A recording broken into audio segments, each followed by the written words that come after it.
Hi, this video is about the top 3 ways to make money online fast in 2019. In this video, I'm going to talk about the biggest mistake that people make when trying to do this online and take what I would call a long cut. It's where you try to take a shortcut and you end up making more work for yourself and putting yourself in a worse position than you would. Just like this guy right here who tried to take a shortcut and now he's got a bigger problem. I'm also going to give specific actionable steps in this video that will help you move forward and get started on this process. My name is David Hood. I've made well over $1 million online, and I'm on a mission to help 10,000 people make their first million online. Okay, so let's start with number 1. So YouTube. So there's several reasons why YouTube is great.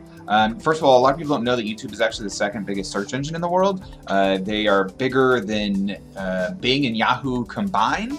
Not only that, but on YouTube, there's actually search suggest, the video suggest, where it will actually suggest different videos than or similar videos to what you're watching. So that's not something that is on like the normal Google search. If you're on somebody else's website after searching through Google, they're not going to suggest other websites, unless it's like an ad or something. And even then, that's completely different. And so this gives you some other ranking opportunities, and not so much ranking, but traffic getting opportunities when you're smaller and you're starting out. And so a lot of videos, even if you don't have a lot of authority, you're not big, could still get some traffic pretty quickly, much quicker usually than a website.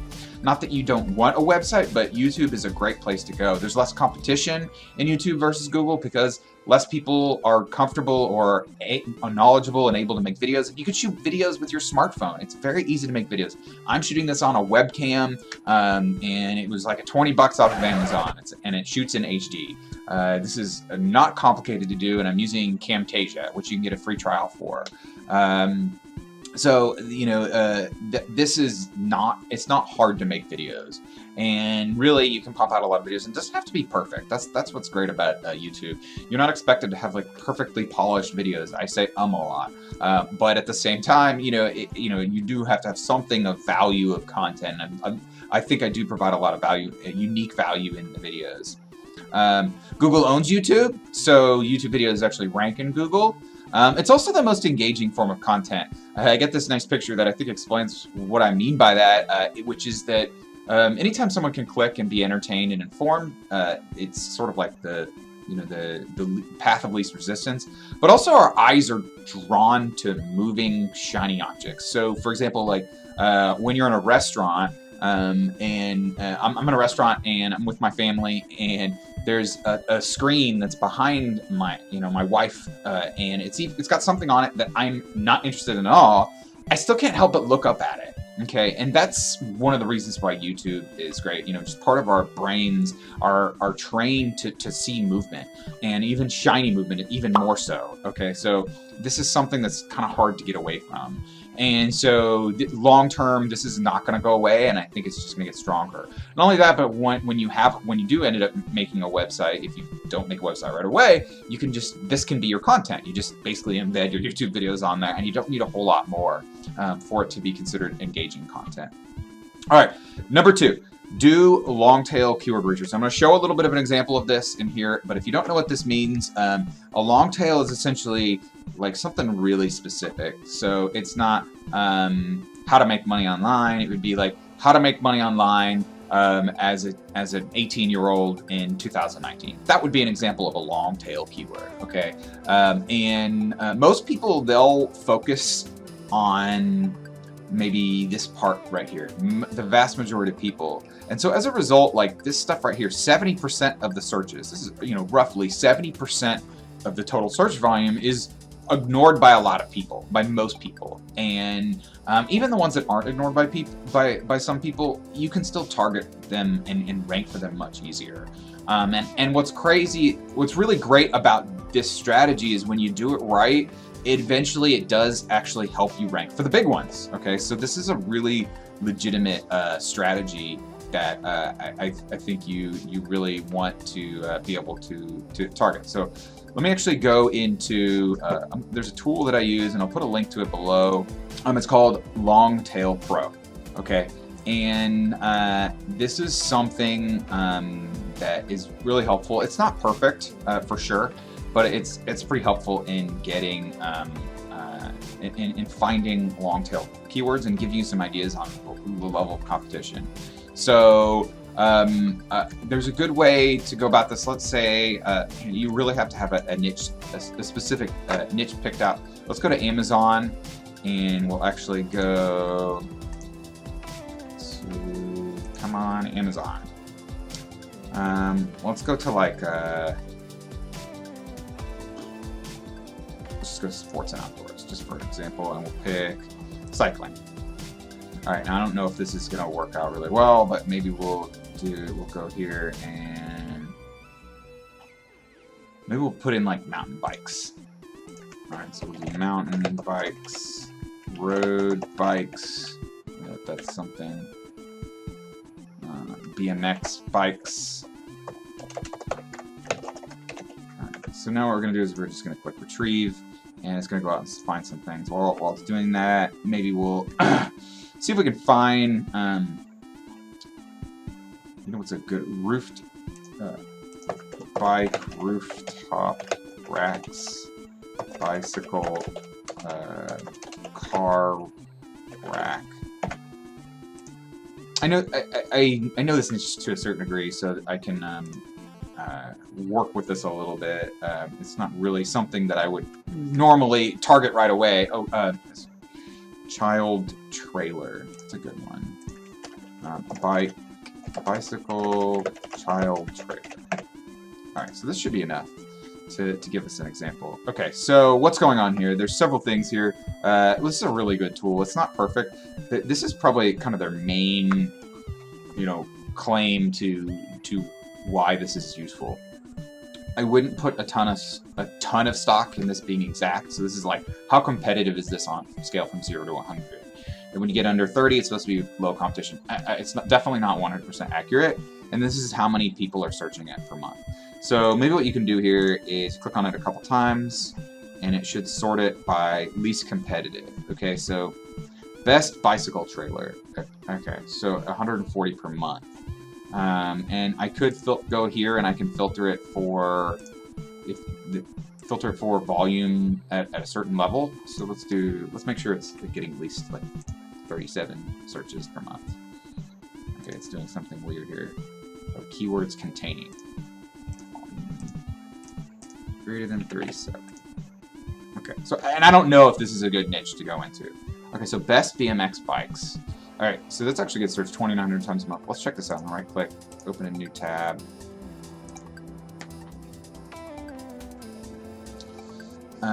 Okay, so what, I don't really like exactly how they do this. What I'm really looking for is a domain. In this column right here, root referring domains, a domain that doesn't have like a ton of referring. I'm looking for at least one of these. Okay, and so cranclife.com, and I want to see if this is accurate. I'm gonna go to, let's spell that, Cranclife. Let's just copy link. I'm gonna go to my favorite tool for this, and there's all sorts of tools that can check out links. This Ahrefs is a pretty good tool. We're going to see if that's accurate. Okay, so 12 referring domains, and it's on the first page. That's a really good sign. Also, what we're looking for is how targeted is it really? Do they all have it in their title and the URL? Is there someone that has it in their domain name? It's actually pretty good that no one has it in their domain name. This one has BMX in the domain name. Okay. So they're going to need a whole lot less links. And, the number one spot, they only have 189, which is not nothing, but it's also a good sign.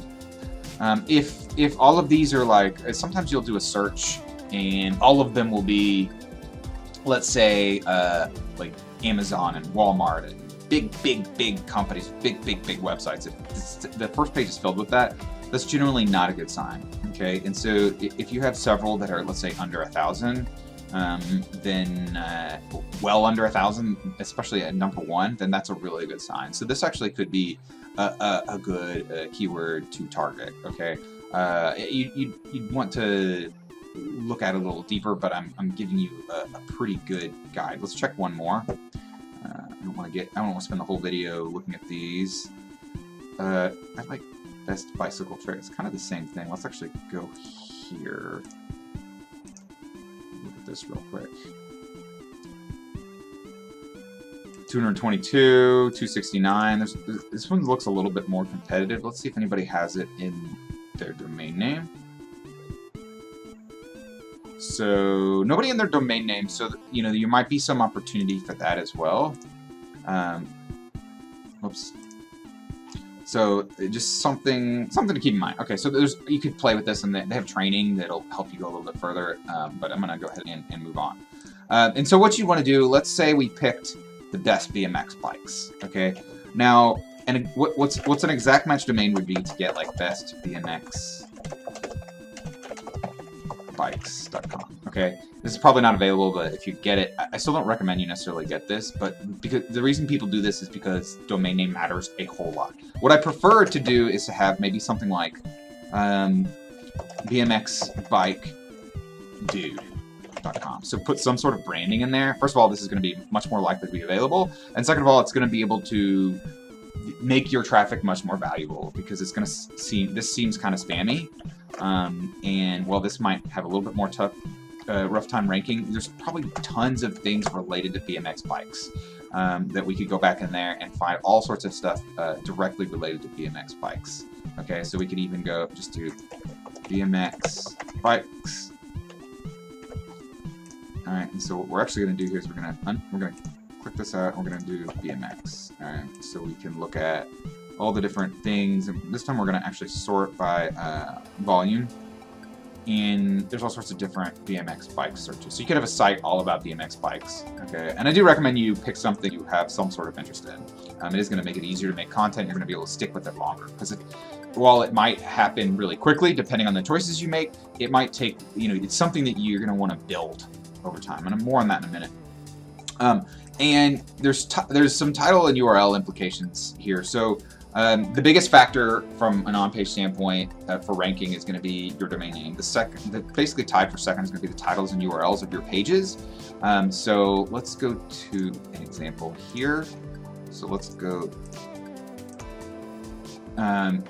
So the title and URL of this page, the title right here is the 5 best baby bike trailers. And then this is the URL right here. So they have a really good title and URL, okay? And so the implication of this is that for every unique search phrase, you want a unique title and URL. You want a unique page. So let's see, we're going to target BMX bikes for sale, cheap BMX bikes. That's 2 different pages. BMX bikes for adults, BMX racing bikes. I'm not sure if that's implied. GT BMX bikes, BMX bikes for kids, Mongoose BMX bikes, custom BMX bikes, boys BMX bikes, probably girls BMX bikes, 18 BMX. So there are, for each one of those, you're going to want a specific URL. This is where YouTube videos really come in handy, because you just kind of embed it on there. And so that's what you're going to want to do for each individual. You're going to want to create a page with a domain with like keywords or part of the keywords in it, and then pages that are aggressive towards specific searches. All right. Moving on. So the fastest way is actually to sell, and I'm putting this in quotes for a reason, sell a client on SEO or digital marketing. And you don't have to be used car salesy, but you in fact, the way I do it, you don't even want to be used car sales, or at least I don't personally want to. So this isn't like how to scam people. This is providing a useful service. And even if you don't know how to sell or aren't like the best at SEO, you can go learn those things. You can learn those things really quickly. If you really had the gumption, if you really needed money now, this is going to be the fastest way. If you have to pay your mortgage, if you have to feed your kids, this is what I would go to, okay? Because you can start making real income, $5,000 to $10,000 a month within 30 days with this, okay? So this is legitimate. And as soon as you start selling someone, you start learning aggressively. Okay, you can even contact me if you do this and you don't know how to rank. If you sell someone on SEO and you don't know how to rank, then contact me and I'll do my best to help you, honestly. And so that's something. And so what you want to do is you want to target a high value niche, and you want to search up their pay-per-click. And here's an example: Dallas bankruptcy lawyer. and look who's bidding, and then go check to see if they're ranking, and then contact them. Now, there's going to be a link below to a community, a Facebook community, where I give a very specific example, much more steps and details on exactly how to go about this, okay? But this is definitely going to be the fastest way to get things up and running, okay? It's something where a lot of people go, oh, I don't want to do that. But at the same time, it's like, well, how important is it for you to reach your goals? How fast do you really want it, okay? How badly do you really want it? There's nothing wrong or unethical with this, okay? So how badly do you want it? But it's probably going to make you uncomfortable if you've never done it before. And that's fine. If you call somebody up or you email them or you send them a letter or whatever, and they ignore you, you're not going to die, okay? And it's probably someone who you've never met before and you'll never meet again. And so this is a lot of mindset stuff that has to go on here. And so it depends on, you know, what your state is in, okay? So that's just something that is very fast. Okay, so here's the biggest mistake that people make. They think too short term, and they end up in the same position next month. Okay, so maybe you need to pay your mortgage like in 15 days, okay? So I can understand that sometimes you just need cash now. And the biggest problem with like really short-term thinking is that it kind of opens you up to wasting your time long-term and doing things that open yourself up to kind of scammy type things, which is like, you know, do this thing and you'll get paid, you know, you put in $100, you get it $1,000. And this is not really going to be helpful. And a lot of times you're going to waste a lot of time and you're still going to be back where you were. Okay. And a lot of times what people do is they do stuff that doesn't build towards something, build towards a great situation for you. Okay. So as give an example, a one-time task that doesn't build a skill or turn into a scalable business. So this is again how you end up in the same position in a month. This is not about if you're looking to make money fast. Yes, I understand that people need cash and they need to pay for things. That is totally understandable, and I'm not saying you shouldn't try to go after things fast. And that's why I gave this example, which is you can make money with this. People have turned from $0 to $5,000 to $10,000 in less than a month. That is totally possible. I'm not guaranteeing that. It really depends on you and how much you really want it and how much you're willing to make yourself uncomfortable. Okay, but they'll spend all this time and energy doing kind of these one-time tasks, and so even if they do work out, which a lot of times they won't even make any money, but even if they do work out, a month later they're kind of left with nothing. You know, they're still left in the same exact position. So what you want to do is you want to do a task that provides recurring value and builds skills and can scale into something. So all of these up here, we go up, and YouTube. Like you put up a video, you know what you're doing. You put up a video that is searchable, and it's something that actually provides value on an ongoing basis to you. Even if it only gets 10 visitors a month, that's still 10 visitors a month for years, if it's assuming it's an evergreen type of thing. Long tail keyword research, again, if the market doesn't just go away, and you can use Google Trends to figure that out, then again, it's going to, you combine kind of 1 and 2, it's going to be able to provide value to you on an ongoing basis. This client, learning how to sell, learning how to approach people, this is a very valuable skill no matter what you do. Even if you're an engineer, you still have to sell people on ideas. You always have to influence. Everybody has to influence people unless you go like live in the woods. You're always having to influence people. You want to raise, you got to influence people. Even if you think that, and I learned this the hard way, I worked in a corporate environment, you know, where one year I did something really awesome and I got a poor raise for some random misunderstood reason. There was another year where I didn't get a whole lot done at all. I was a really awful employee, I'll be honest, and I got a really good raise. So, you know, that's just, anyway. So really you want, and so all 3 of these are building a recurring value and skills, and there's something that can scale into a real business that can support you and your family for years to come. Anyway, if you thought this video is valuable, I think it's long enough, please like or subscribe. If you have any questions, please put your comment below. If you like any of these, or if you have a specific way in which you think is fast that I didn't list here, please let me know in the comments, and I'd be happy to discuss with you. Thanks for watching, and have a great day. Bye.